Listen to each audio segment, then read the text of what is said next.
All right, welcome to Dicejunkies. I'm Damus. I'm here with Q. and we have. What X? All right, let's get this started again. You're You timing. didn't. You're timing. You didn't pop on your chest this You're time, man. clearly You didn't taking do your, some of the energy out of my I sales. was. And we were going to start with gaming news. Yeah. With Dragon's Dogma. So, Dragon's Dogma. This is coming to Netflix. Dragon's Dogma anime TV series. It was announced a while back, but the first images and some details have finally come out on this. This is sort of a weird one. I know Q has played the whole game. I played Dark Risen for a bit. I didn't finish it, but I played for a good while. But yeah, it's gonna be a weird one to see as a This TV game series. had a very odd story, like very, very odd. I mean, the description they give is only like two sentences, or no, it one in sentence. no way implies what the hell is going on. Like So- this was one of the biggest oddities is the pawns, and they don't even go in. I mean, you see a pawn there because they have the symbol on their hand. Mhm. But this was an odd game. That was fun to play, but the story was easily the strangest part of it. And it's curious that they're going to try to make a series because, I mean, it's going to have to be pretty heavily influenced by the story by default because it's a show. And I'm curious. The description makes me think they're going with a Dark Arisen storyline more than anything else. So, see, I told you they were going to say you need the hat. You see Blood Axe? See that in the chat? I'm telling you, man. Yeah. But yeah. So that's why I'm like, this is gonna be a weird series. I'm not gonna lie. Like, even though the artwork looks good and the people working on it are talented, they're trying to translate a weird story. So the question becomes: are they just gonna rewrite the story to make sense? Yeah, or are they gonna stick to the game? I don't know, man. I don't know. It's They going to can't be an translate interesting one. I mean, the thing is I mean, if you go with any TV series, they'll usually change it up a little bit to make it work anyway. I mean, even Castlevania, they changed that up a good bit. So, I mean, the thing is that this is like Aeon Flux, like weird. This is a weird story, man. I'm curious how much weirdness they're gonna. And I don't know. They might pull some stuff from the Dragon's Dogma online game that never made it to the U.S. There was a Dragon's Dogma. Well, it never made it to the U.S. I heard they were. I knew they were making it. I never even knew it came out. Well, like they're apparently shutting it down like this month or something, or this year. So it has shut down or something like that. Already effectively an online game. The only thing it lacked was true multiplayer. But well, I mean, I wouldn't say it was an online game. You shared the pawns, but that was it. I mean, that's not really online. You controlled the pawns. They weren't controlled by whoever they belonged to or created. It would have been interesting to go online, though. I think the one thing... Well, honestly, here's the reason why it didn't work. Because then it just becomes Monster Hunter. Like, basically, Dragon's Dogma Online was probably just Monster Hunter. Because that's what you'd mainly be doing. Because the best part of Dragon's Dogma was fighting the monsters. So I just see like that's effectively what it turned into. But the artwork's going to be done by Iku Nishimura, guy who did Ghost in a Shell. Iku Nishimura. Wow, you actually were almost. Yeah, that was good for you. Good job. The producer is going to be Hiroyuki Kobayashi, and Capcom's Takashi Kitahara will work on the anime as co-producers. Again, look at you. You've learned how to speak. I know, right? It's amazing. Let's see. It's directed by Shinya Suga. Don't keep trying to stop. You're on your head, okay? You're doing all right. And Netflix, Dicky Sakura. Anyway, we mainly just brought this up because, like, it's the Castlevania was really good. Netflix's serious animated series, not like that Big Mouth and other weird crap, but like their actual serious animated stuff has been surprisingly good. So, and its artwork kind of reminds me of that has me hoping that this will be in the same vein. Yeah, I mean the artwork definitely reminds me of the Castlevania artwork a bit. Really, I mean that lady there definitely, especially the pond. Oh yeah, now the pond her really looks like the pond looks like she came right out of Castlevania. Yeah, she could have been a speaker. Like she definitely looks like she's in that camp. So with the good artwork and the potential good storytelling, they may be able to translate this into something that won't have people more confused than when they started it. I would like this, and who knows, maybe it could be a rebirth. If this takes off, we may see finally a sequel that more follows their version of the story, since the original was a very, very esoteric and it was a fun game though. Well, the game was fun, but the story was. It played with some interesting subject matters, but I don't think most people got it. Because I had a hard time getting it, and I follow weird stuff like that, and it still was a very odd story. And I'm like, wow, this is. Yeah. All right. Well, I guess that's about it with that. Well, we're boring Blood Axe, like you see. Yeah. Now we have a question in the chat room. It says, I know Q hates PS4, but if y'all brought up Ghost of Tsushima at all, just wondering if they had any thoughts on it. It looks amazing. Yeah. Other than it being a PS4 exclusive, I've thought about picking it up. I actually have the PS4. I'm really reluctant on buying any PS4 titles now because I'm looking at buying the Xbox for the next gen. And I mean, if you're asking what I'm gonna do, I didn't go for God of War, and I really want to play God of War. I won't go for Ghost of Tsushima. But is it another case of an amazing game that looks really good? Yeah, I mean, it looks great. It looks amazing. But my grudges are beyond belief. That it just means I don't get to play Ghost of Tsushima. They'll never put out a game good enough to pull me back, because I just found out the Final Fantasy remake is exclusive. I didn't know. I thought it was multi-console. So I went looking for it. I finally said, let's try it. I found out it was exclusive, and as much as I want to play it, after this new Epic thing, no, that sealed the deal. That I definitely won't mess with them after. But I mean, Epic. it's got a 9.2 user score on Metacritic, which I mean, we have a story about Metacritic later. That's near the end of the show, but 83 Meta score. Of course, it's a Sony title, so we don't know how many of those were bought reviews. How many of those are the Epic staff? When will the Ghost of Tsushima trailer play on Fortnite?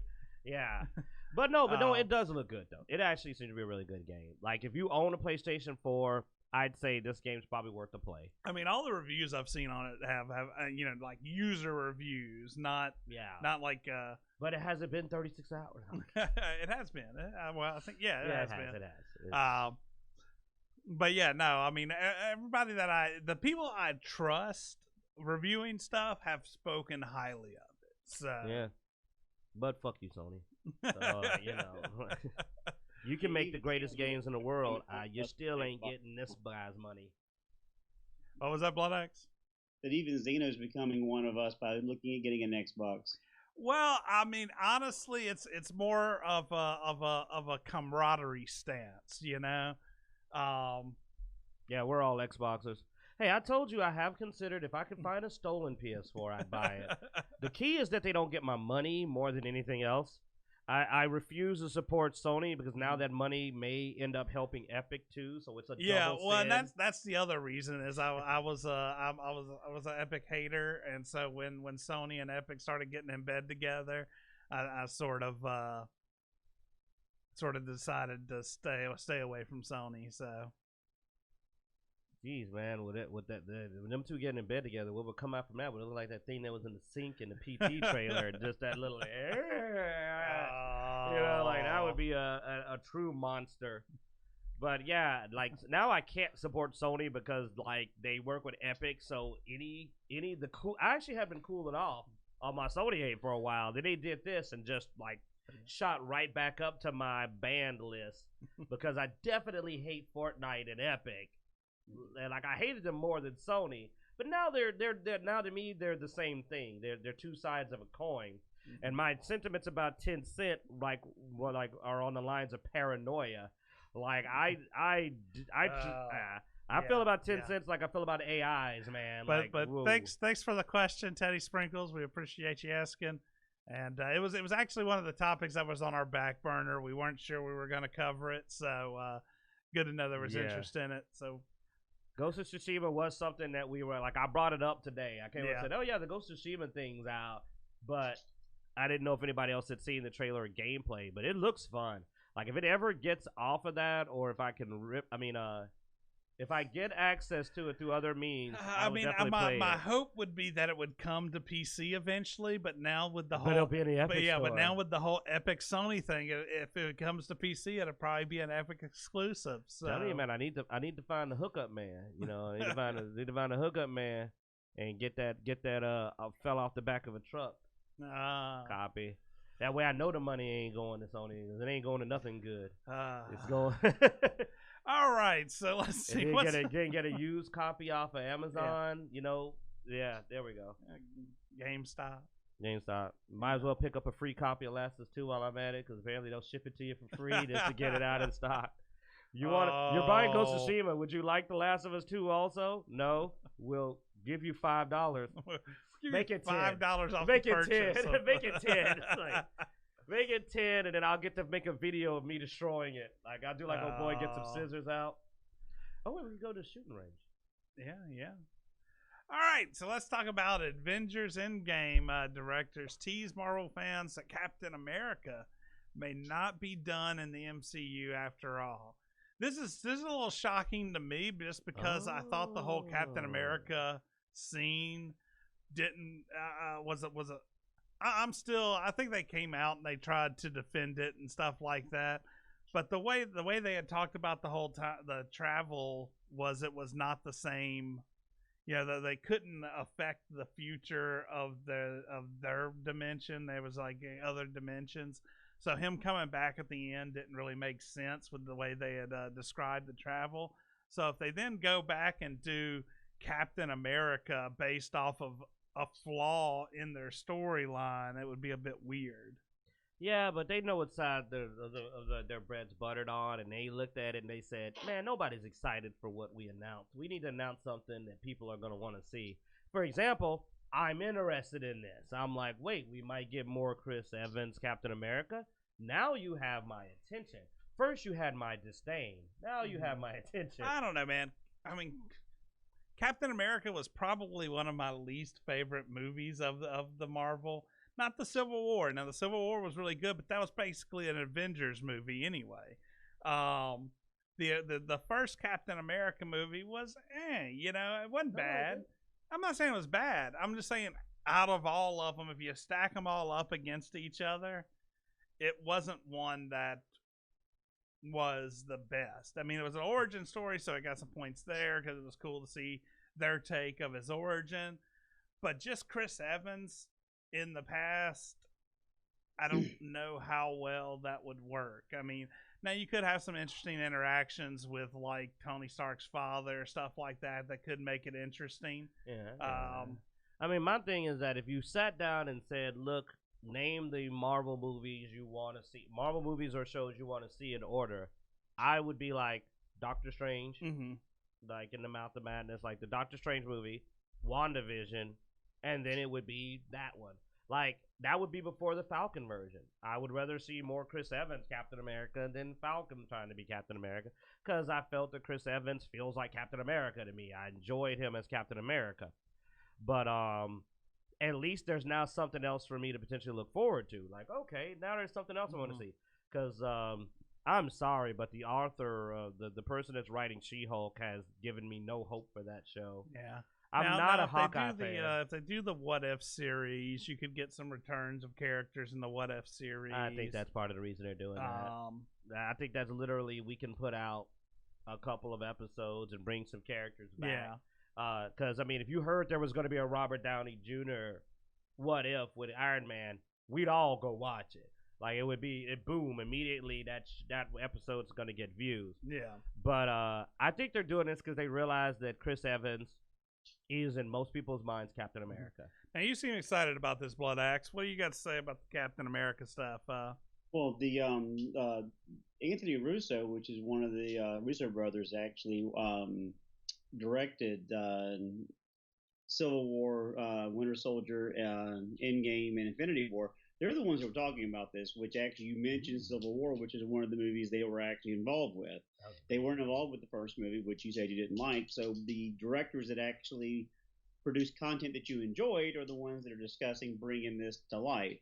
Now, Chris Evans was asked about playing Captain America again and recently, and he said that he would be interested but it wouldn't be a cash grab. It had to be an interesting story, something that would do more with the character. But right now, he's pretty happy with the way that it ended.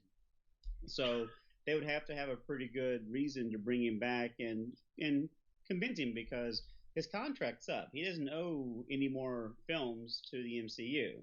So that would be another negotiating point as well. But the idea of it, I think, is fascinating because you're trying to clean up everything as far as returning the Infinity Stones, which is what this is supposed to be based about, as he goes back through time, hopping around, and then ends up with the love of his life in Peggy Carter. So, what stories could happen is interesting.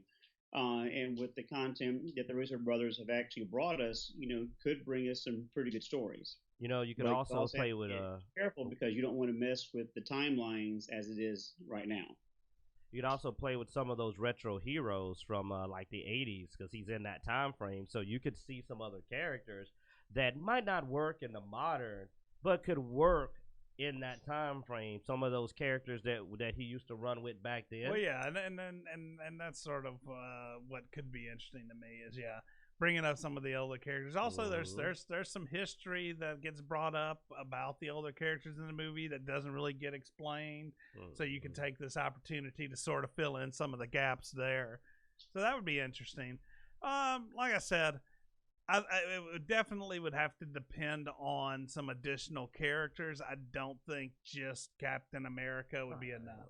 There's no way they'll pass that up, man. I mean, you could actually even get those original costumes. You know what I'm saying? Like that could be fun to see.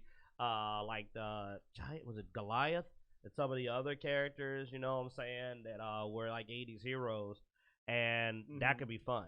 True. Yeah, I mean, you had the old Pym and all that. Wow, you could run. They got the digital technology, dude. Or they could get a younger actor. Yeah. But you could run with the original Ant-Man story. There's some characters that have been around for a while that you could play with. That could be a lot of fun. You hit an interesting point there. But all right, let's get a random encounter going. Who wants to go first? Blood Axe? Yeah, start us off, bro. Yeah. Hey Siri, roll me a d20. Rolling. 13. Anime time. What anime is good to start with if you are a novice? You are a novice, right, Blood Axe? Yeah, the only one I've actually seen, and the Q's one that introduced me to it, was actually Ninja Scroll, which was actually pretty good. So that would be my recommendation, would be Ninja Scroll. Ninja Scroll's a little intense for starters. Yeah, it is. But I knew you could take it. Like, good, though. I liked it. You know what? If you're a sci-fi fan, I think Cowboy Bebop is a nice starting point. Yeah. It gets you into the concept of a kind of serious, this isn't for kids, without having those way out there anime concepts that will immediately break immersion for sci-fi fans.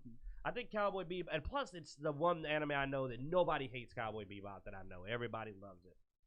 Yeah, I mean, I'm feeling like I could just reach over to Cartoon Network back in the day, pull any title from there, because like Toonami, just in general. Because I mean, they were like the starter's guide to anime, with Rurouni Kenshin and Rurouni Kenshin's pretty good. Yeah, it depends on the person's preference, but let's do that then. Let's say this. Sci-fi starter. Do y'all say Cowboy Bebop's the best, or would there be another sci-fi one do you think to start with?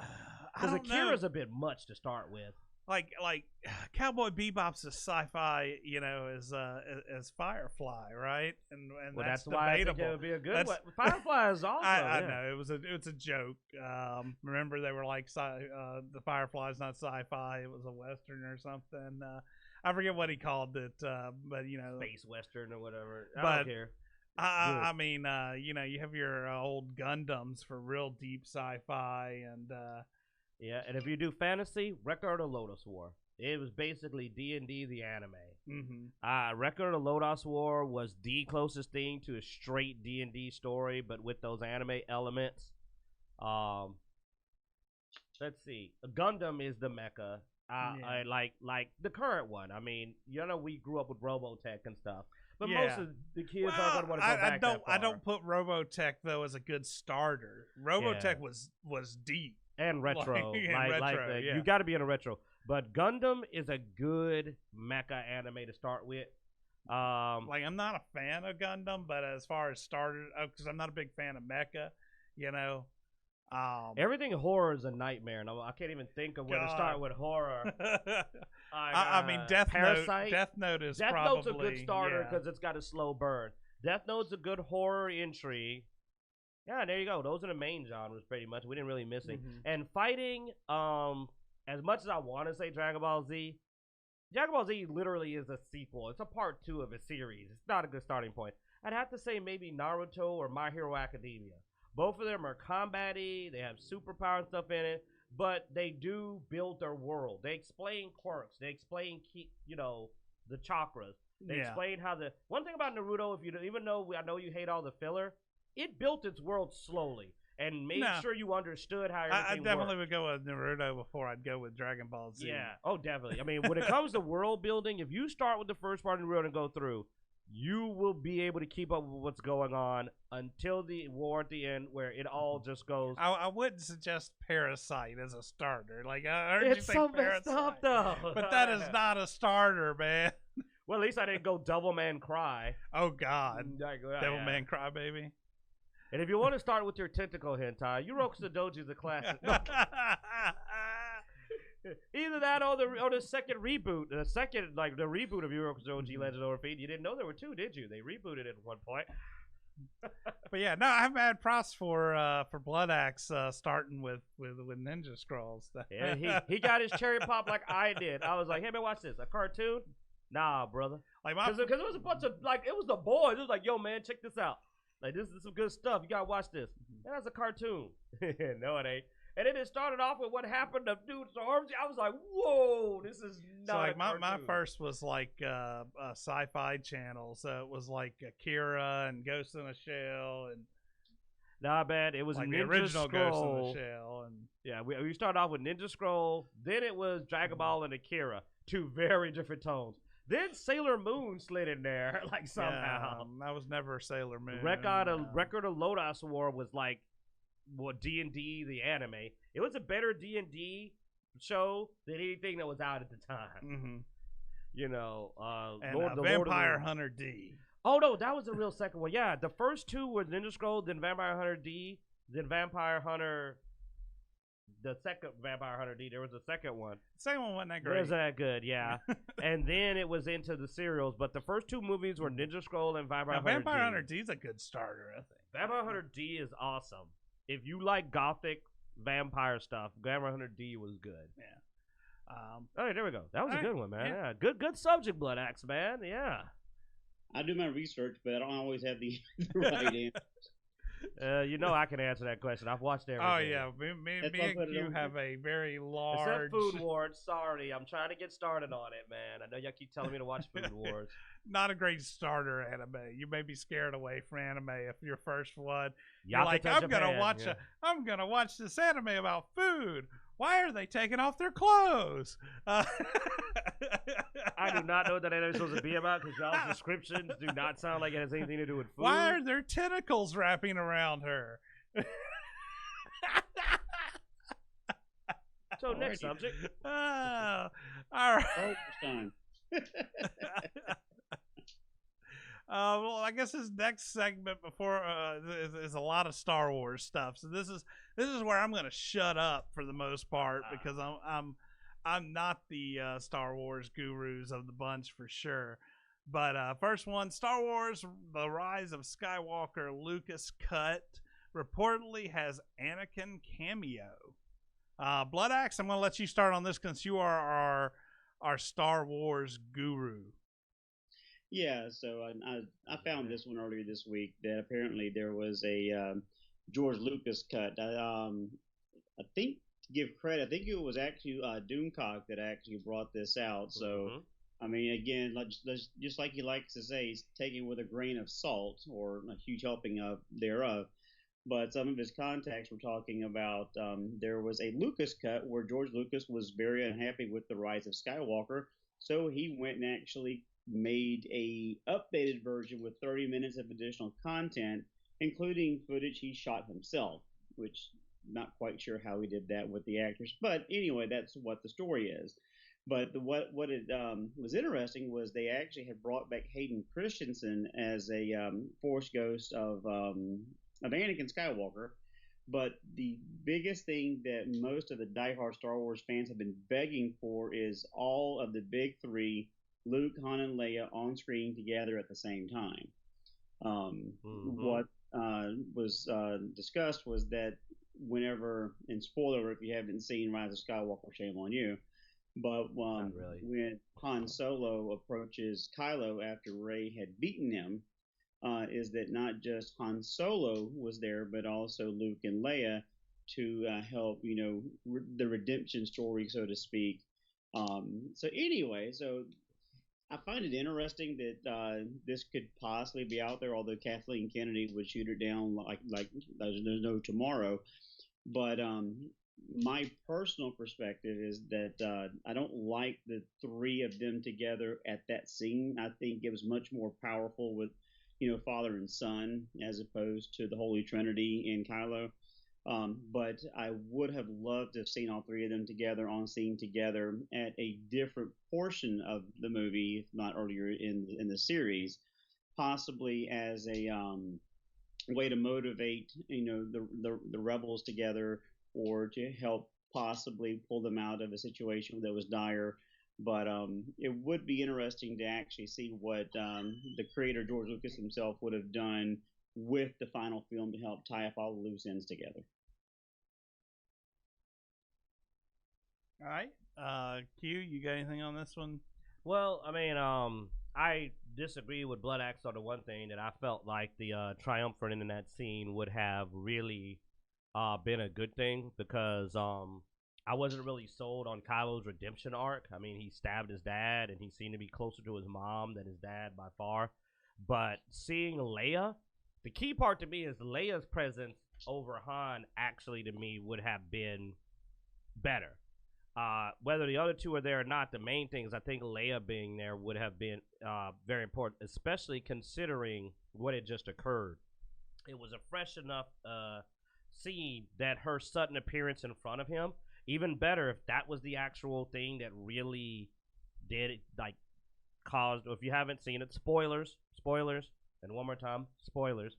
If you haven't seen I tried to give him plenty of time.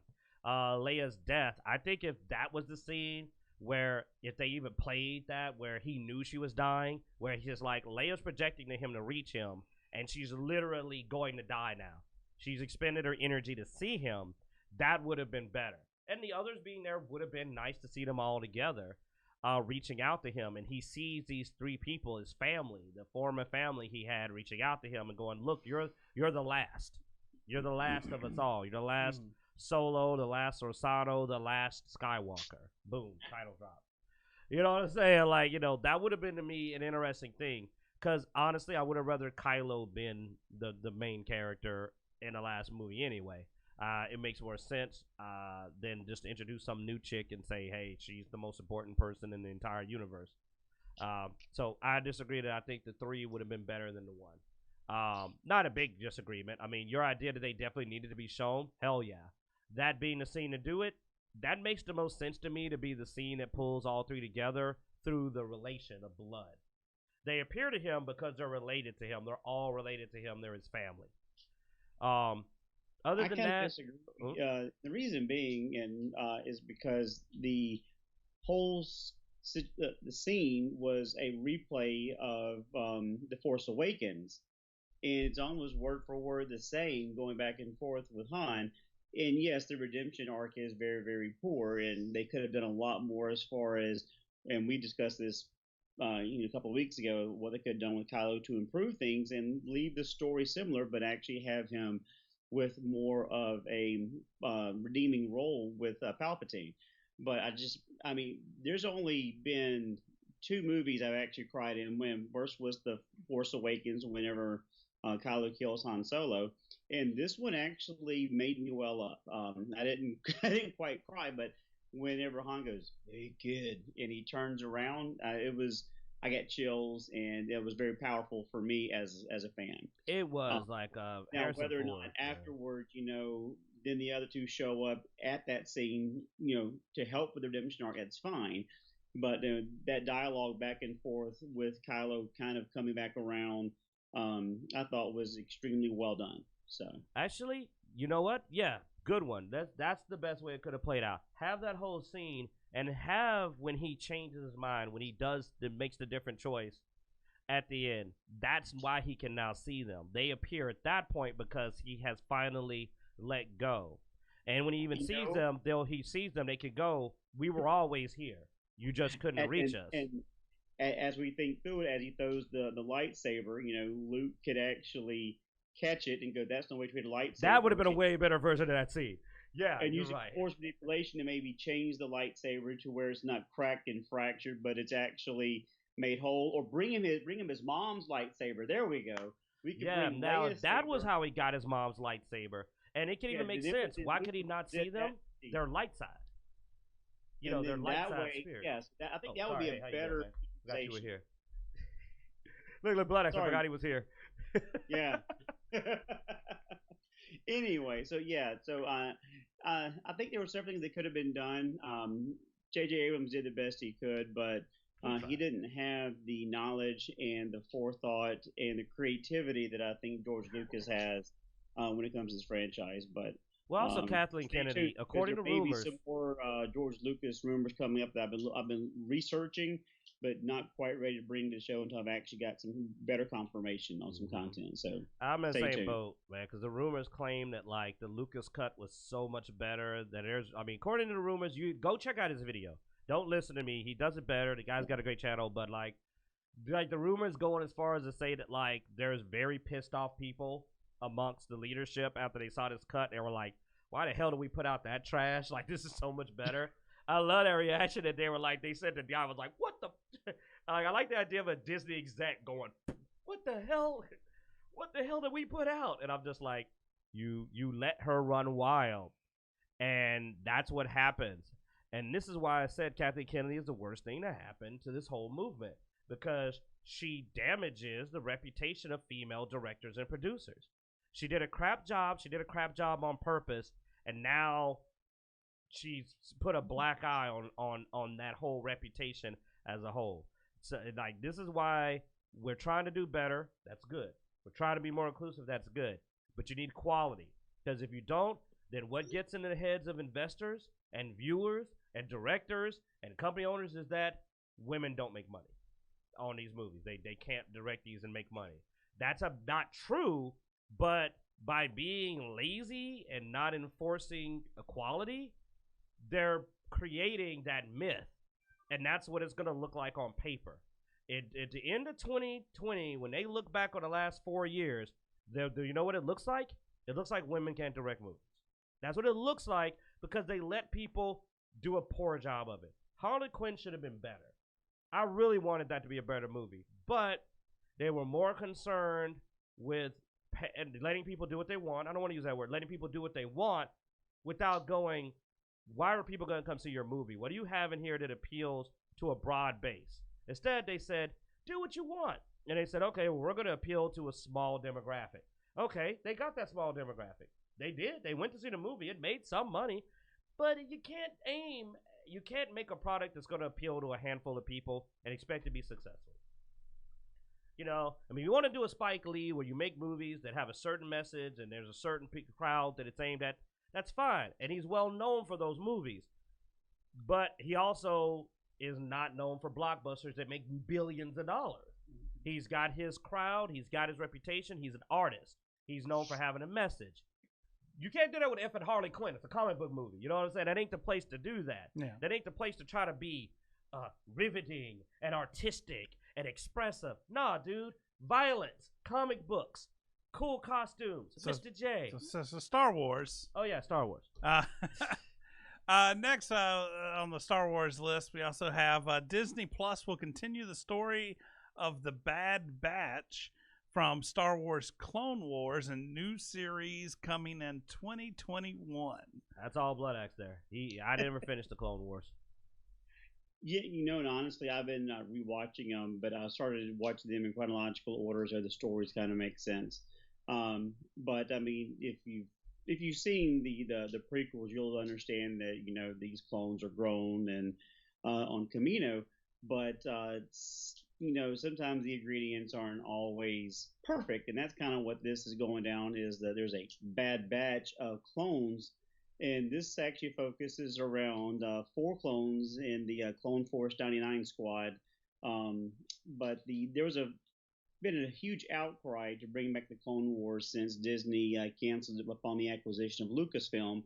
So after season 6, all the threads were still out there, but the fans didn't get a chance to see what was going to happen with those threads. And so they finally brought back season 7 this year, and the Bad Batch was the tail end of season 7. And just my personal thoughts is I think it was kind of a backdoor pilot to see how many people would watch it, and apparently it's been extremely well received. And so they greenlit the Bad Batch squad to come out in 2021. There's basically the Bad Batch. They have 4 members of the squad that have enhanced abilities or unique mutations, which is why the Empire didn't want to utilize them, because they weren't standard clones.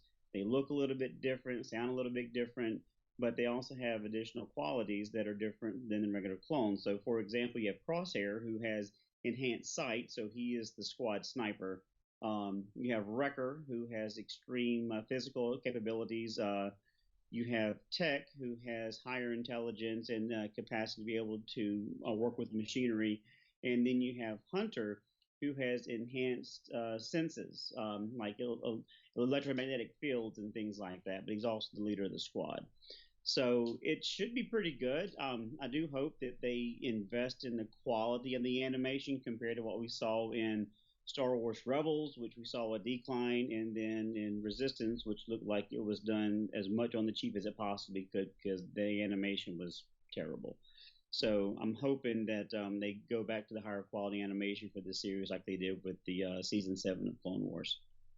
So it's Star Wars X-Men. All right, I'll watch it. I like X-Men. Street level X-Men. They all got their superpowers. I mean, we actually had this argument because, like, Blood Axe said they're not the X-Men, and I said their abilities come from genetic mutations that awaken special abilities in them. I'm like, dude, they're mutants. But it's okay. I love mutants. And considering what they've done to the X-Men, I need some dang mutants that haven't got all weird. I will say, like, the Bad Batch actually sounds like the most interesting Star Wars story I've heard so far. Because I haven't really been pleased with most of what's going on. But the Bad Batch actually sounds really interesting. I mean, I feel like it would be rated up there with, if they do it well, it could definitely be rated up there with The Mandalorian, which was a great show. Especially if they get that vibe, man, that kind of grittier vibe. Oh, man, I'd get into that. So, I mean, it could actually be something I'd be interested in.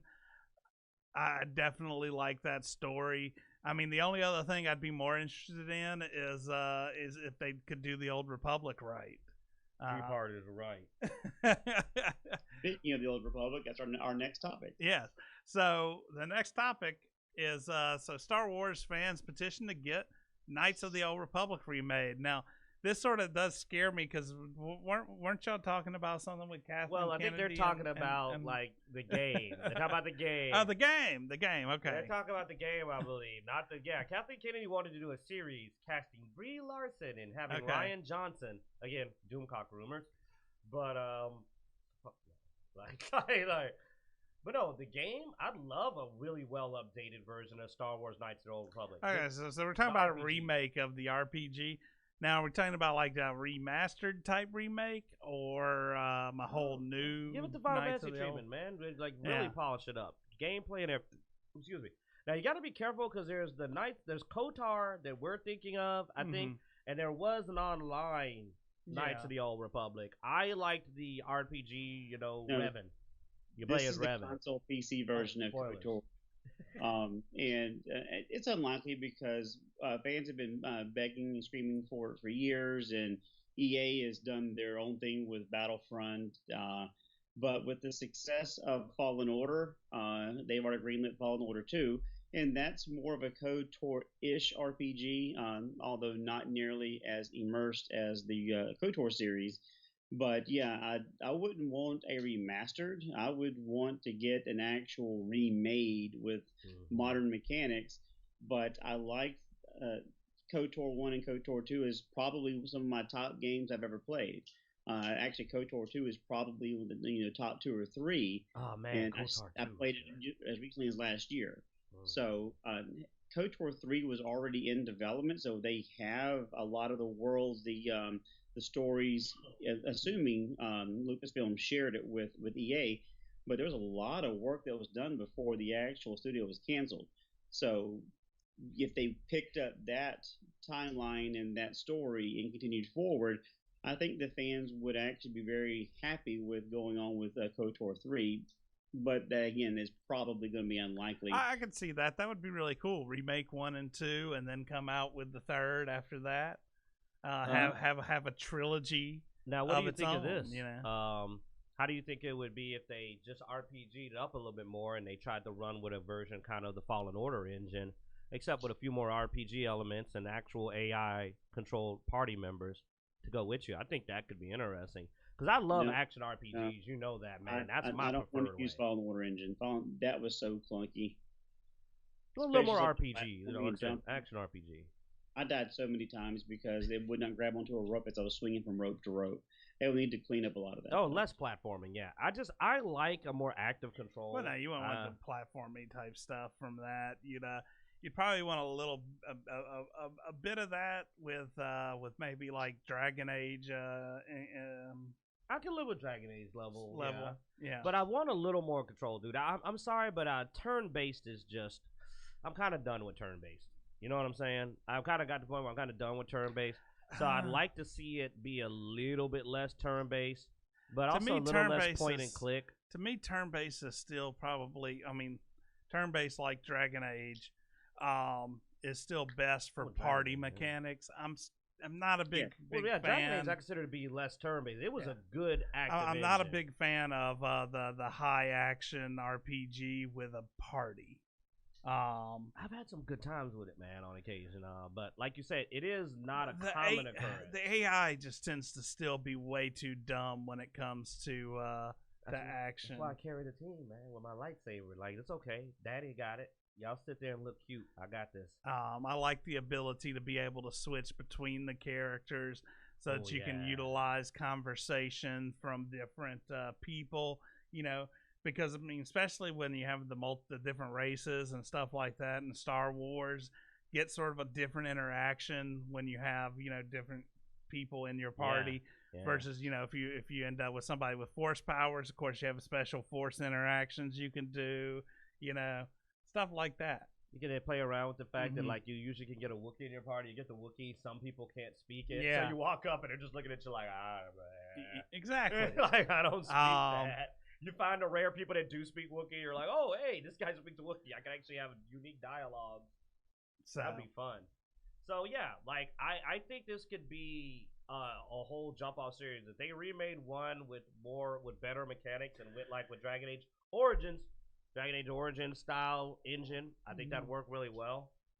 I guess you could do Dragon Age Inquisition's engine if you prefer, but I prefer Dragon Age Origins. I liked it better. Origins? Really? Well, yeah, the first Dragon Age 1, yeah. I like Dragon Age 1's engine. I thought it was pretty good. It's a bit dated now for gameplay, and you're talking It's closer to what KOTOR had. It is. So it'd be easier to do. If you went up to, like, Inquisition level... But I think Inquisition would be a better update. If they made it more fun. I'm not saying you have to do it exactly like that game. Obviously, Inquisition had flaws, Felt too MMO-ish to me in the way some of the abilities work. Like I'm not an MMO fan, but that's me. Other people might like that, so I'll put it like this: I'd play it with Dragon Age Inquisition system. I'd play it in a minute, and it definitely would be an improvement. So yeah, that'd work. So anyway, there we go. We fixed KOTOR. Go make it, EA. No charge. Yeah, we even told you what engine to do. Go strip the Dragon. In fact, wait a minute. Who makes Dragon Age? BioWare. Oh no, that's BioWare.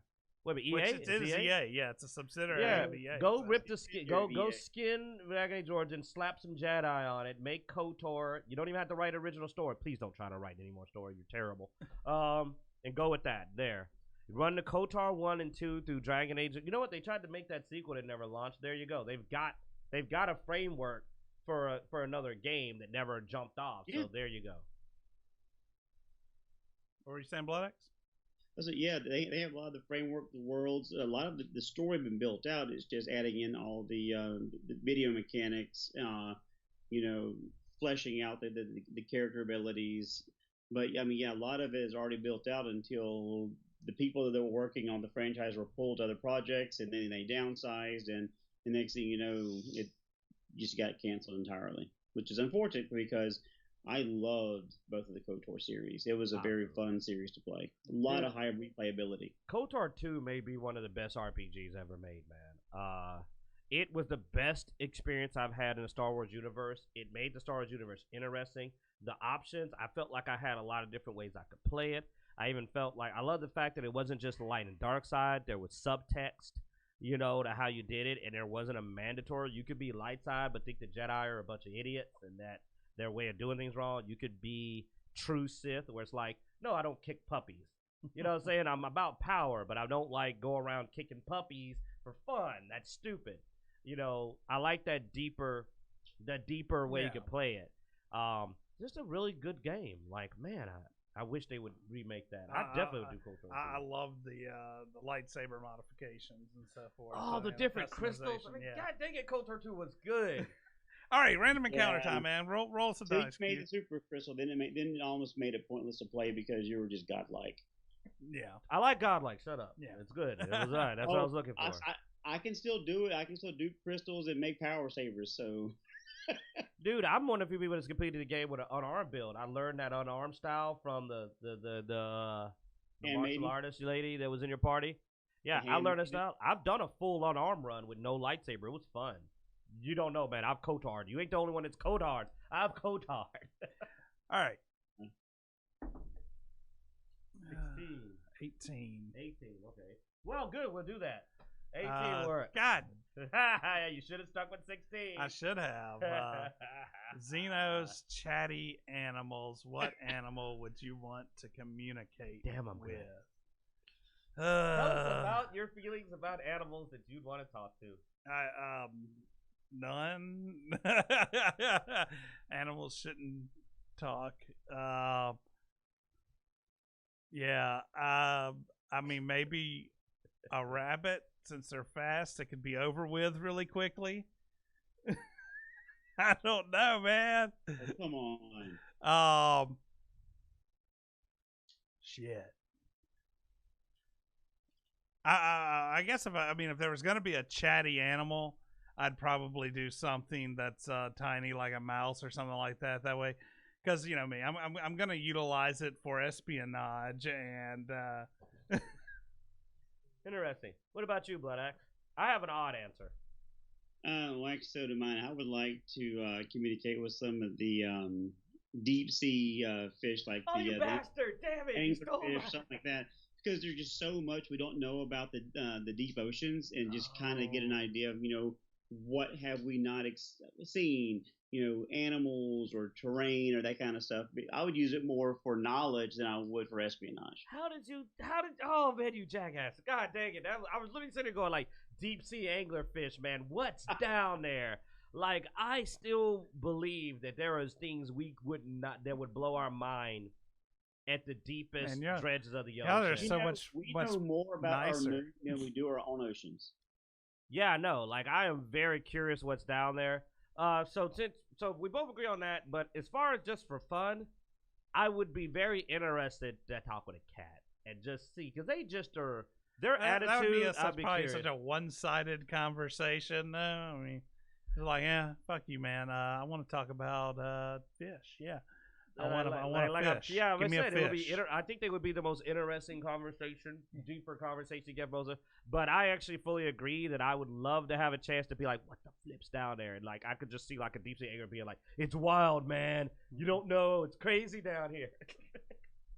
We got something down here. It's got 9 eyes and 3 penises. It's weird. It's female. It's crazy down here. You don't know what it's like. Alrighty, This is something off the cuff. Dude, every time they pull something out of the deep sea, it defies everything we know about organic life. Like, it breaks all the rules. I still believe there's things down there that would make us reevaluate the concept of species completely. All right. Next subject is Metacritic implements 36-hour delay on user reviews to ensure gamers have time to play. That'll fix all the. Yeah, there you go. There they go. They fixed it, man. So this comes from this one is particularly a Nintendo Life article. There's several articles because apparently a lot of the Nintendo games have also been bombed recently. I'm not sure why. I don't keep up with Nintendo enough to know why Animal Crossing or anything like that got review bombed. I'm more to point out the timing of this coming right after the whole Last of Us 2 debacle. This is all their attempts to defend it because they kept saying, well, you shouldn't be giving 0 out of 10 because you haven't had time to play it. And I'm like, well, then what about the 10 out of 10? Shut up. It's a great game. Yeah. It's okay. So apparently if you try to go and review a game now and it has not been out for 36 hours, it will tell you you should play some more. I think that is just going to increase the please, because you know what's going to stop the review bombing, making them wait 36 hours. I'm like, dude, that's just going to allow them to organize and really get it together, like they're going to be like, ooh man, I'm going to get you. I'm afraid it's going to end up making more zeros because people who are just unhappy with a game legitimately that might have gave it a 4, that may have gave it a 3 or a 4. Might get sort of annoyed. It's like I know I don't fucking like the game, you know, like. If you don't like a game, you can usually figure it out. I mean, you don't have to beat a game to know you don't like it. Now, to give a legitimate review that is glorifying a game, you usually have to get pretty far or beat it. Yeah, because you want to know what you can't know what about a game until you play all the way through it. If it's good, yeah. But you can know if it's bad. It's like we said about the sandwich. You can take one bite of a sandwich and tell it's terrible. You don't have to eat the whole damn thing. Yeah. You can go, oh god, that's And I like the idea of them going, no, eat the whole thing. No, it's terrible. Eat the whole thing. You can't say it's bad. You don't think it's like that. Isn't how this works. Yeah. Oh, and yeah. It's never been how it I works. downloaded a game the other day called No Man's Sky. It was free on Game Pass. And I was like, well, this looks like it'd be interesting. You're an astronaut on this planet. You're investigating.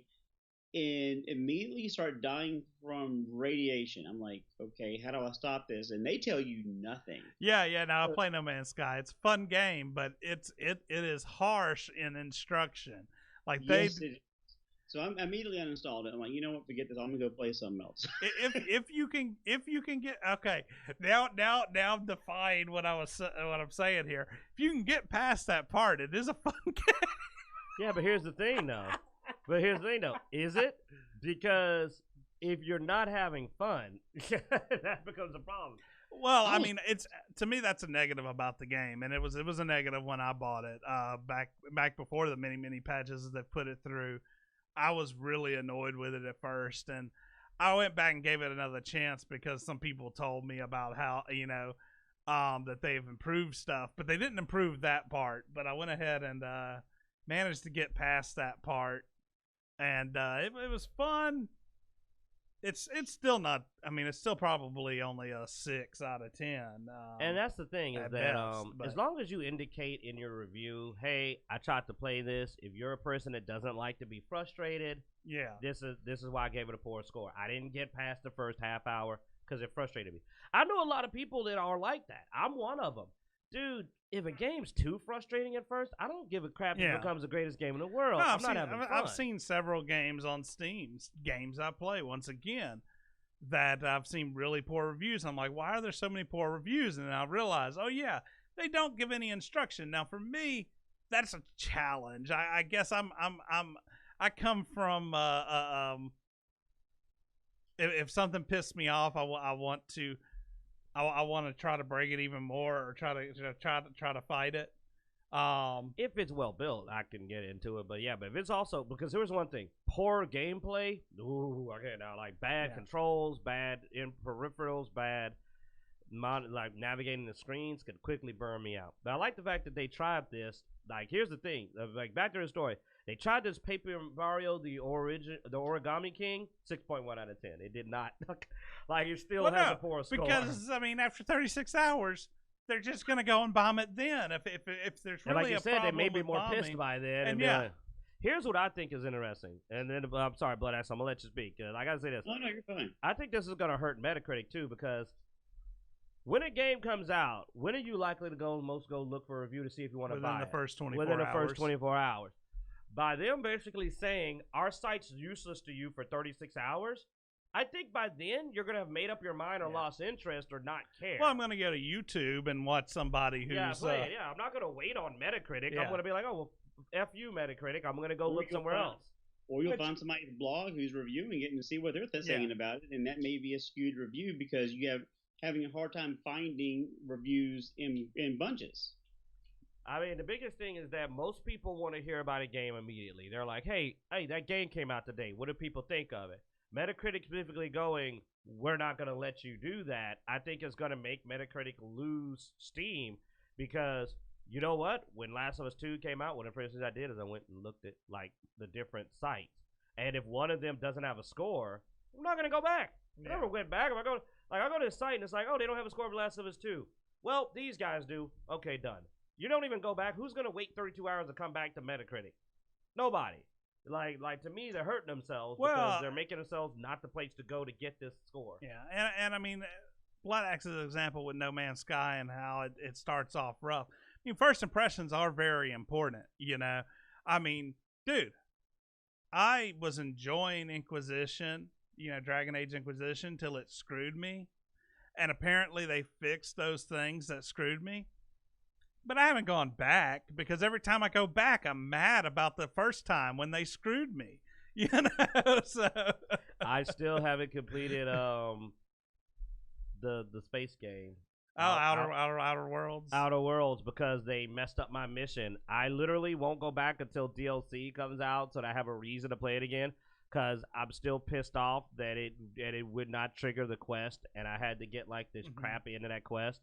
And I mean, that'll show you how much a bad experience can ruin something for you. Yeah, and those first impressions are pretty important to me. That's why I want to see what people put out there in the first 24 hours. How many people were angry at this game in the first 24 hours?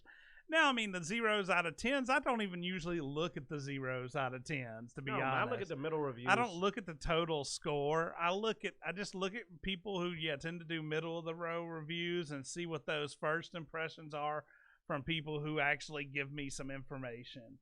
Like, if I see a game with all 10 out of 10s, I don't trust it immediately. If I see 0s out of 10, I don't trust it immediately. And I definitely don't trust the critic score.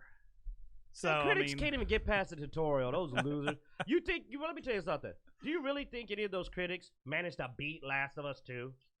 They can't play. The game's actually got some difficulty. There's no way they beat it. They suck. Critics are some of the worst game players I've seen. I'll never believe a critic. And I know they didn't beat it in no few hours, so you know they had played. What it is, they turned it on, said, yay! And then they went and they gave it a 10 out of 10. Look at it. It's yay. Abby's awesome. Boom. 10 out of 10. I'm just like, did you follow her story? Did you see where she cheated on she slept with her pregnant friends, like baby daddy? Yeah, okay. I'm not talking about Last of Us anymore, dude. Yeah. You're just going to make me angry over here. She's awesome.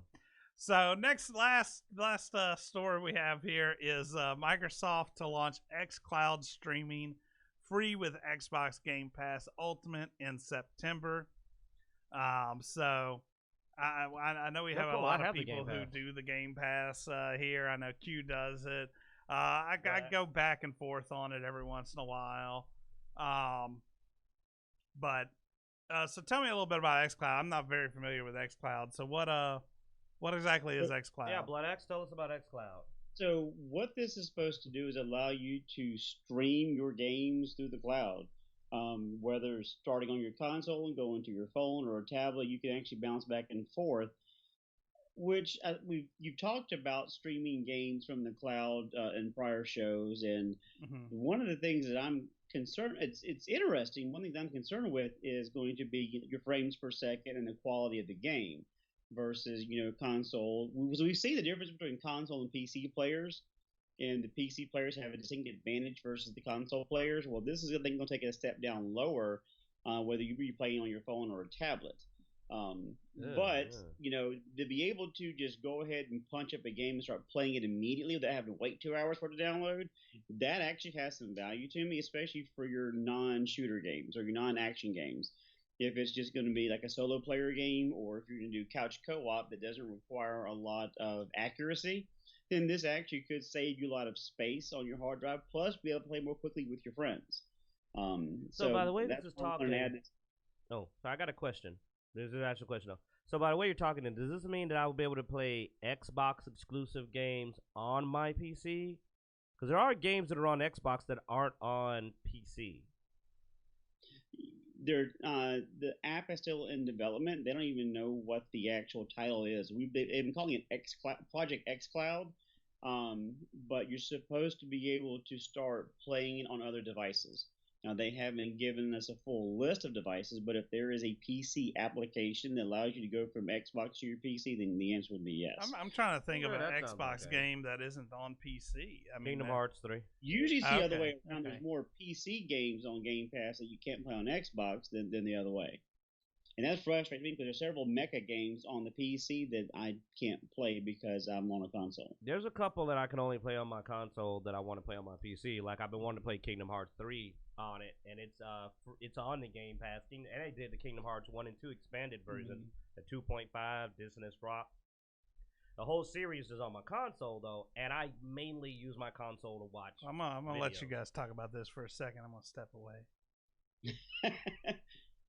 So there might be a solution for that, Q, with the console companion application, which allows you to play or control your game from your computer. Yeah, and that's the thing. Like, I wouldn't mind that just because I prefer to play through my PC 9 times out of 10. That is my preferred place to play, and I prefer to watch stuff on my Xbox because the way I got my room set up. You've come to visit. Like I've got the big entertainment center with the TV. It's over there, and the Xbox is hooked up to that. And I prefer to sit at my computer, work on stuff, or play games while I've got videos or shows running over there. And one of the big reasons that you have a hard time dragging me sometimes on the Gears too is that I can't do anything else all comfortably. I have to go over here, play on my Xbox. My PC is not positioned where it's really easy for me to do the reverse. The monitor's smaller for my PC, so I have to just do Gears. I'm forced to just sit there and do Gears only, and that's something that like I prefer to watch stuff on my TV and play on my computer. I've been playing on my computer for years now. It's what I'm used to playing on. This would allow me to pull games off of my Xbox, the Xbox version of them, in particular. And play them on because even though it's cross-platform in the case of Gears, it's not in other stuff. For example, Zeno can't play Borderlands 3 with us because he has a PlayStation. And if he gets the PC version, he won't be able to play with us on Xbox. Well, if this app would allow him to play with us because he can run this app to play it on his PC, see what I mean? Without physically owning an Xbox. Because he's had the Game Pass on the computer. Will the people that have the Game Pass on computer be able to play Xbox games? Only certain games in the library will be available for the cloud. They were discussing that in the article, to where there's only certain games that will be allowed. So it won't be the entire Xbox library. It'll only be specific ones that are in that grouping. No, well, it's coming for free, so I guess this basically sounds like the failed version of that NVIDIA thing and the Google Stadia, that also failed. It's supposed to be rivaling Stadia or killing Stadia is what I read, yes. Yeah, they say they're supposed to be putting it down. I mean, it's free, so that's a big plus. So I'm like, I may give it a try, I may not, but at least it's not going to cost me anything. Versus Stadia. All right. Yeah, Well, it's very specific games that will be allowed to do that with, though. all right, we'll get the final random encounter here, and we'll wrap up. Oh, that's not the screen. There's the screen. Go ahead, Zeno. Got a 7. And what would 7 be? Oh, well, it's not focusing on the 7. There it goes. 7, which is Game On. Why does Cyberpunk have cosmetics when it's a solo first-person game?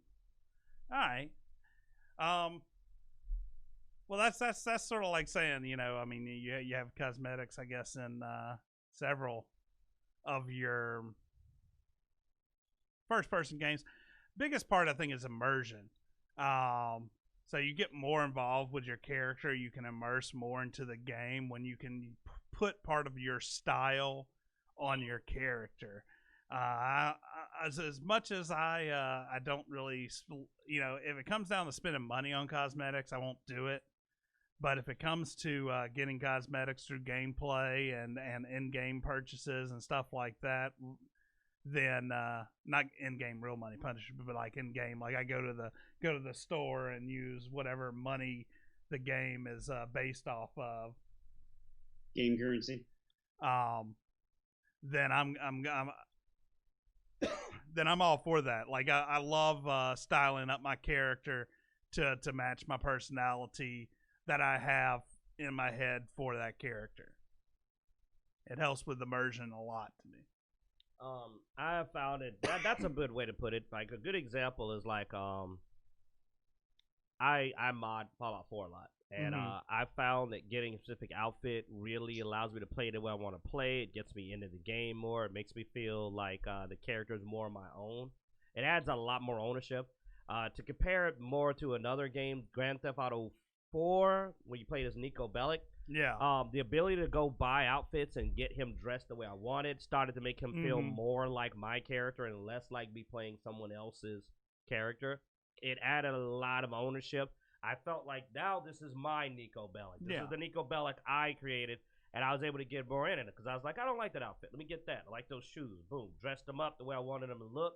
It brought me deeper into the game. Yeah. So even if somebody isn't gonna see your character, I think it's still an important aspect. I mean, look at Gears of War, man. We're playing Gears of War. I got that new Paddock skin, and now I feel I enjoy playing them a lot more because I like that skin better. It's more than what I wanted to see.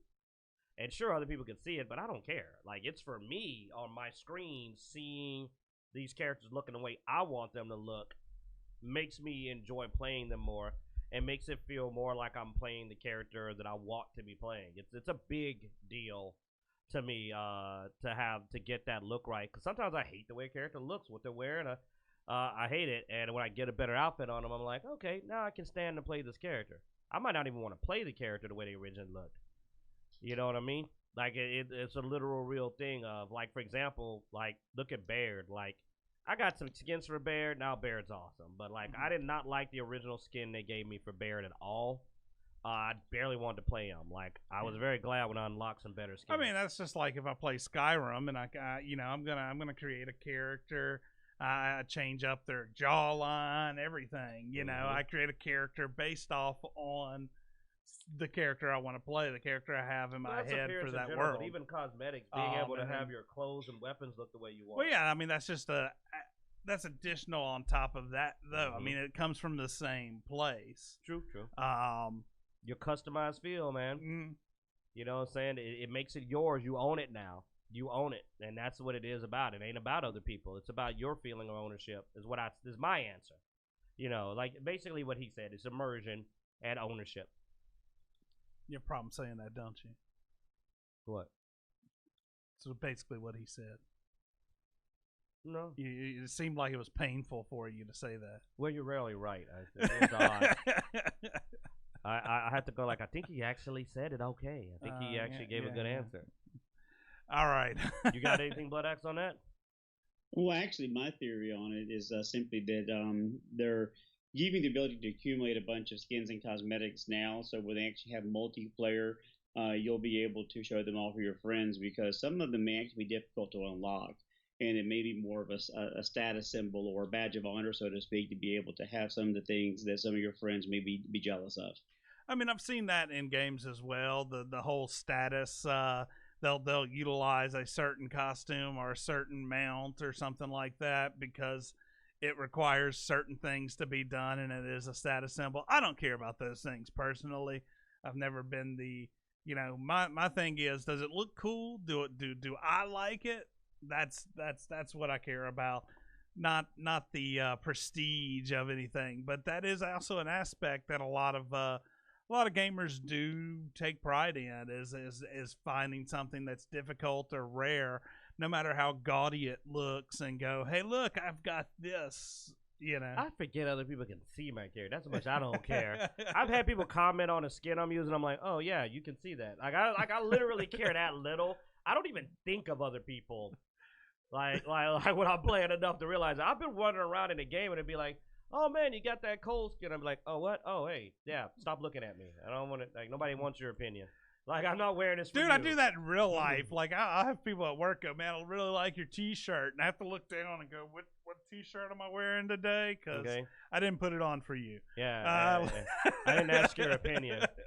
Like I pick my skins from me. You know what I'm saying? Fully. I'm not a great online multiplayer. Like I could care less. Like I've been trying to be better so that like I don't get kicked off of all the teams when I try to play Gears. I try to be like, hey man, all right, I'll try to like play nice. But in reality, I'm just thinking, I wish you all were bots. I wish there were bots that fought better. If the bots played better, I would quite literally play Gears solo with just me, Blood Axe, and bots. But they're terrible. They knew it. They made sure they were terrible at it. And thus I must play with other people. Oh. But we found some decent folks, man. We had a good Horde match. I actually get to say this for honest truth, but I should be happy to hear me say it. That last Horde match that we played, like, yesterday, that was good. That was not that one. The one Friday. The Friday Horde match was good. I had fun. Yeah, actually, and that was part of my wrap-up is make sure that you join us on the club for Dicejunkies, where we actually have gaming opportunities to run with Q and myself. You can also watch us on live stream. We're doing more game streaming, so definitely stay tuned for that. And I want to say thanks to Lopez, Zen, and Lunchbox for a flawless run through Master Horde on the Harbor map. We've got some new maps that we're mastering, and we started streaming those again this week as well. So stay tuned for that. And if you join the club, hit us up, and we'll include you in some of our master runs. You might get to see me play Pada. All right, yeah. Be sure to check out our Twitch. Like I said, like Blood X said, we are doing streamings of games almost daily right now. I don't know if it'll continue like that. Dicejunkies, yes. That's we. Get your Xbox, man. We need you. But we may possibly do some other games up there as well as time goes on, especially if I get an Xbox, I guess. DOA 5 is better than DOA 6 for the people out there that know what that's about. Oh God, we're not even gonna go there. We went back to DOA 5. It's so much better. I never knew a sequel could suck that bad. It wasn't a Star Wars movie. Be sure to check us out across the internet at multiple social media networks like Facebook, Twitter, Twitch, Instagram, all that good stuff. You can go to Dicejunkies.com to find links to everywhere we are online. We also put this out as a podcast, so if you're listening, thanks for listening. And be sure to check us out on YouTube and go ahead and subscribe for us. We're almost to 1,000 on our subscribers there, so we're looking forward to that. Hard work there. We're at 998. 998. Wow. All right. Boy. I think that means we got 2 just since we started this, because I checked earlier and we were 996. So go out there if you haven't done it yet. Be those final 2 for us to hit the 1,000, and then tell your friends so we can go further and beyond that. So when we offend some people, we can stay above 1,000. Yeah. Thanks for watching, guys, and see you next time. Hope you enjoyed. Well, as always, we hope you enjoyed. Do it right. I want to do it different this time. You don't do different. As always, we hope you enjoy.